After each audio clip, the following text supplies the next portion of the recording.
first on my list is our lady boss. Ad Asia Events Group, OPC, celebrates its 10 years in the industry of travel expos. It has managed and organized the Philippines' premier consumer travel event, bridging all tourism brands, travel service providers with travelers, buyers, and industry stakeholders nationwide. At ito nga po yun, ang World Travel Expo. Connecting the tourism industry from Luzon, Visayas, and Mindanao. And at the helm of the World Travel Expo is a lady with a vision of promoting the beauty and wonders of the Philippines. Let's all welcome Ad Asia Events Group OPC Managing Director, my boss, Miss Mildred Caballero. World Travel Expo. World Travel Expo. World Travel Expo.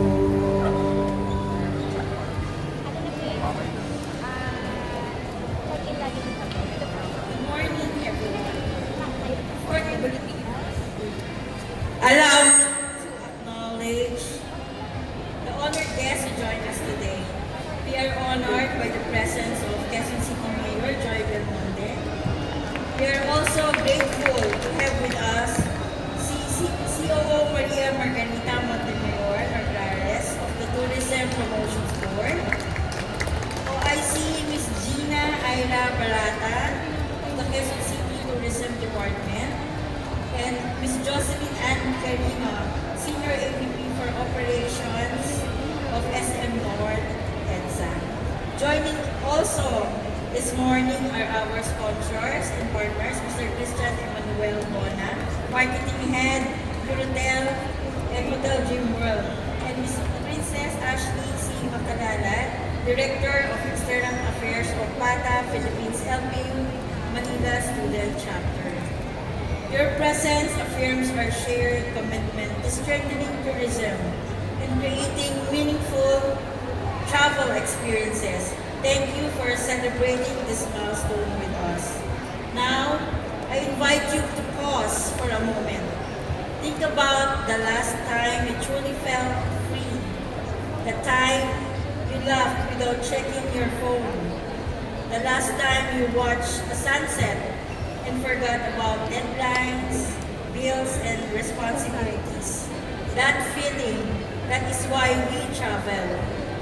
Life can be overwhelming. Work is demanding. Problems do not wait. Sometimes, what we need is not something extravagant. We just need a break. A breath, a moment to step away and simply live. 10 years ago, the World Travel Expo began with a simple idea: to bring people together and inspire them to travel. Back then, we did not know how many stories would begin inside these halls. A first airplane ride, a long-awaited family reunion, a honeymoon finally booked, a solo trip that changed someone's confidence forever. Those were not just bookings, they became memories. And that is the beauty of travel. What may seem like a simple trip today can become a story someone carries for a lifetime. Now we are year 10. For the past decade, this expo has been about more than destinations. It has been about people. The parents are saving for that once-a-year vacation. The friends are planning their barkada adventure, or a solo traveler discovering courage. The communities and businesses whose livelihoods grow through tourism. Travel connects us.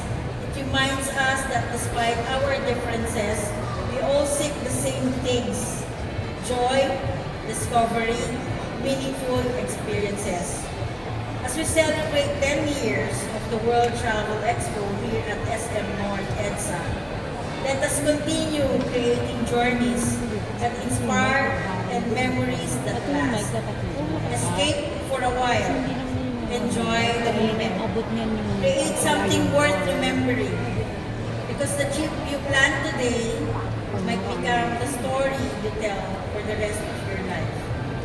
With gratitude for the last decade and excitement for the journeys ahead, it is my honor to officially open the World Travel Expo Year 10. Maraming salamat, the Wanderers. And now, it is a privilege to introduce a leader who continues to champion tourism, culture, and community development in one of the most vibrant cities in the country. Ladies and gentlemen, please join me in welcoming Mayor Joy Belmonte of Quezon City.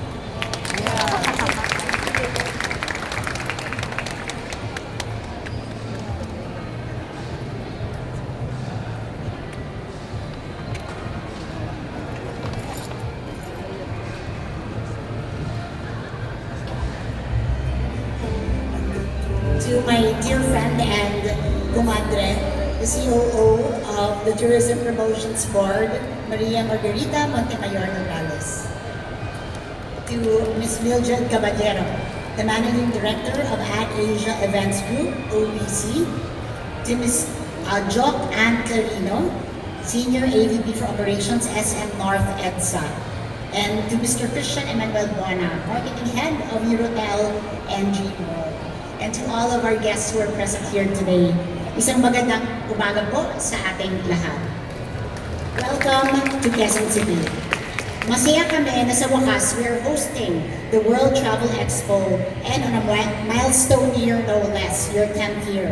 We gather at a time when society yearns for ways to constantly move, answering our instinct to always look for new experiences. Travel is, of course, the most enjoyable way of doing this, encouraging us to open ourselves to the possibility of wonder at every destination. In turn, an entire network counts on our search for our shared humanity, with tourism empowering local economies and bridging cultures across the world and across countries. For the past 10 years, this expo has been opening doors for those who want to discover more places and experiences through good deals for airfare, accommodations, and various activities. Sabi niyo nga, tinutulungan ninyo ang mga kapwa nating Pinoy na ituloy ang mga biyahe na noon ay pangarap lang nila para sa isang quote-unquote balang araw. This work matters now more than ever, especially in our country's context. The tourism industry is still finding its footing as many of our kababayans rethink their travel priorities. Hindi natin may kakaila na these days, marami ang nagsasabi na mas sulit ang mag-abroad kaysa tumayo sa mga tourist destinations natin.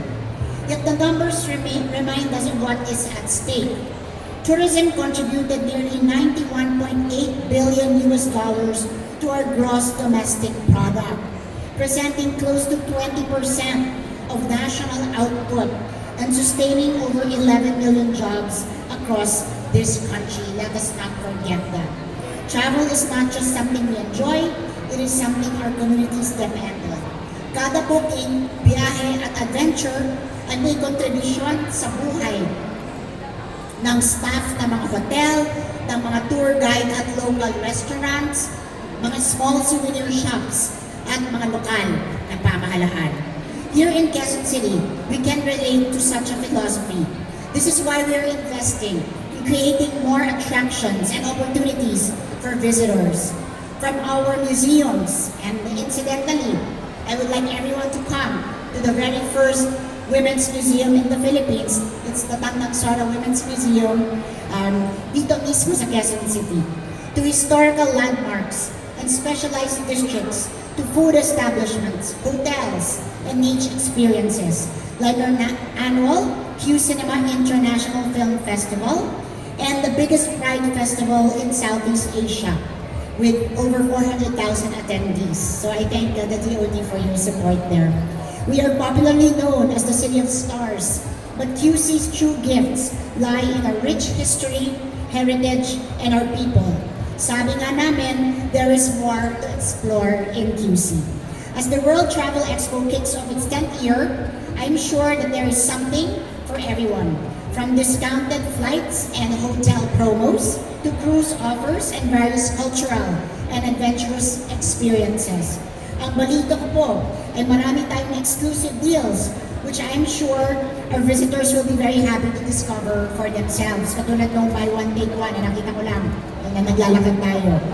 So tayong mga may eye for bargains, talagang mabilis makakita ng isang good deal. Nakakatuwa rin malaman, may mga rising MSMEs tayo who are exhibiting alongside more established tourism companies here. Whether our visitors are up for discovering more of the Philippines or finally taking off an international destination off their bucket list, I know the next few days will be truly exciting here. Again, congratulations to the organizers and to the exhibitors. Happy 10th year to the World Travel Expo. Thank you for finally coming to Quezon City. We greatly appreciate your presence here with us. Mabuhay tayong lahat. And happy travels sa ating lahat. Maraming salamat po. Ang mommy ng Quezon City. Can I hear your hands, please? Come on. Give it up for our beautiful and kind mayor of Quezon City. Mayor Joy Belmonte. Maraming salamat, mommy. Ang dami na pong pasyalan ngayon dito sa Quezon City. Sana dinala ko yung listahan ko. Dahil sobrang dami po. Now it's my turn to introduce a very beautiful and gracious lady, a proud Davawenya, known for her love for culture, fashion, and championing sustainable livelihood programs that uplift the Filipina, alam niyo po ba, Women's March, and local artisans in Mindanao. Now she commits to forging meaningful partnerships, embracing responsible and sustainable tourism programs. She leads us to a new and competitive future as a revitalized country worthy to be called the Pearl of the Orient Seas, making the Philippines a dynamic, world-class tourism, MICE, and investment destination that has all welcomed the Chief Operating Officer of the Tourism Promotions Board, CEO Maria Margarita Montemayor Nograles.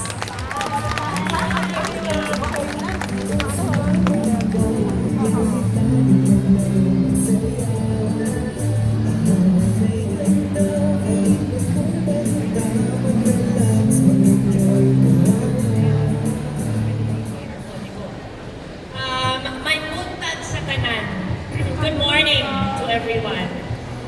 So yes, I am Marga Nograles. I am the Chief Operating Officer of the Philippine Tourism Promotions Board.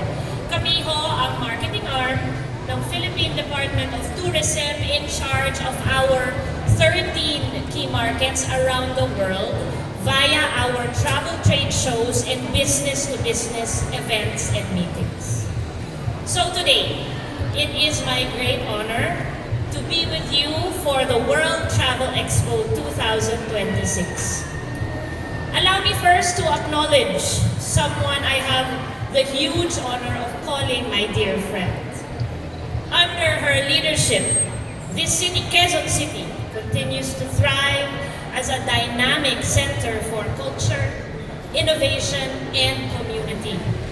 An environment that also nurtures the growth of tourism and creative industries. Mayor Joy Belmonte. Good morning, Mayor. I also extend our congratulations to AD Asia Event Group for organizing this important platform that continues to bring together destinations, travel businesses, and tourism partners from across the Philippines. Events like this play a vital role in keeping our tourism industry connected, especially at the time when the world continues to navigate uncertainty. We are all aware that recent global developments have once again reminded us on how interconnected travel, safety, and global stability truly are. In moments like these, it becomes even more important for our industry to remain thoughtful, responsible, and united in moving forward. Despite the challenges that the world may face from time to time, one thing remains clear: the human desire to travel, as you both mentioned earlier, to explore and to connect with one another. This will always endure. Travel has always found a way to recover, to adapt, and to come back stronger. And while international travel may sometimes face disruptions, we are reminded of the incredible opportunities that exist right here at home in the Philippines. So I would like to share that recently, Palawan has been named by Fromers as one of the best places to go in 2026. Have you been to Palawan? Yeah! I'm sure marami tayong promo today papuntang Palawan. Mauna na tayo doon. And also, just recently, Camiguin earned a place on the New York Times prestigious 52 places to go list just this year. So once again, reminding the world that some of the most extraordinary experiences can be found here in the Philippines. And it is through platforms like the World Travel Expo that we continue to share these remarkable destinations with the world. Now in its 10th year, this expo serves as a vital link, connecting travelers to the diverse and unforgettable experiences across our different islands. Travel is evolving, and so are we. That's why this year's theme, Extraordinary Journeys and Extraordinary Memories, invites us to discover more immersive ways to make memorable trips around our country.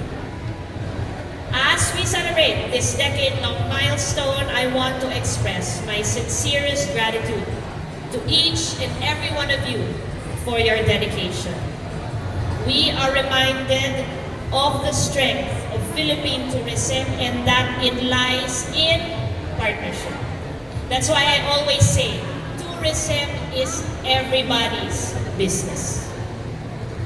When we move forward together, we must move forward with a shared vision. Our collaborations with tourism stakeholders, communities, and travelers ensure that the Philippines remains top of mind as a tourism destination. Together, we continue to showcase our country's storied roots and unique experiences to our fellow Filipinos and to the world. Once again, daghang salamat, kaayo mabuhay ang Pilipinas. Love the Philippines. Maraming salamat po, daghang salamat. Our COO, Maria Margarita Montemayor Nograles of the Philippine Tourism Promotions Board.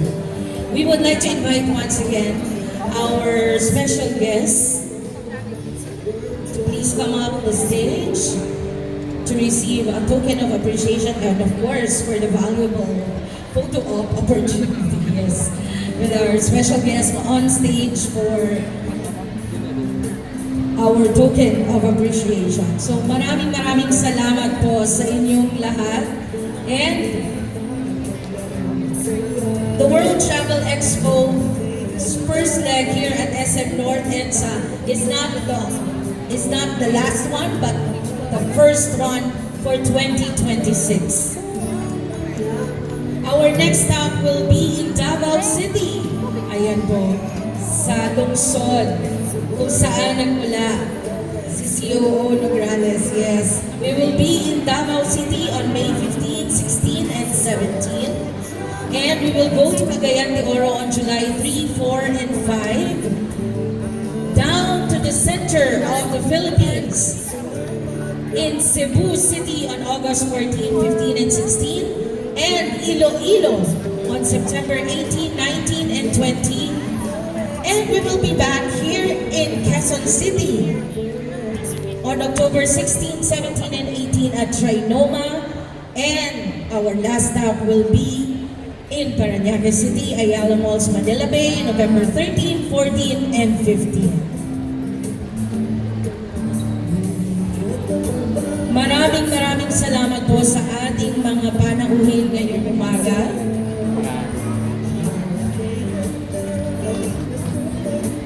Maraming salamat sa ating butihing mayora dito po sa Quezon City, Mayor Joy Belmonte. Our COO from the Philippine Tourism Promotions Board, Maria Margarita Montemayor Nograles. Our OIC from the Quezon City Tourism Department, Ms. Gianna Ira Barata. Our Senior AVP for Operations here at SM North EDSA, Ms. Jocelyn Hanclarino. The Marketing Head of Eurotel and Hotel Dreamworld, Mr. Christian Emmanuel Bona. Our media partner, Lay Pugeda of 96.3 Easy Rock, and from PATA LPU, Princess Ashley Macalalan. Maraming salamat po.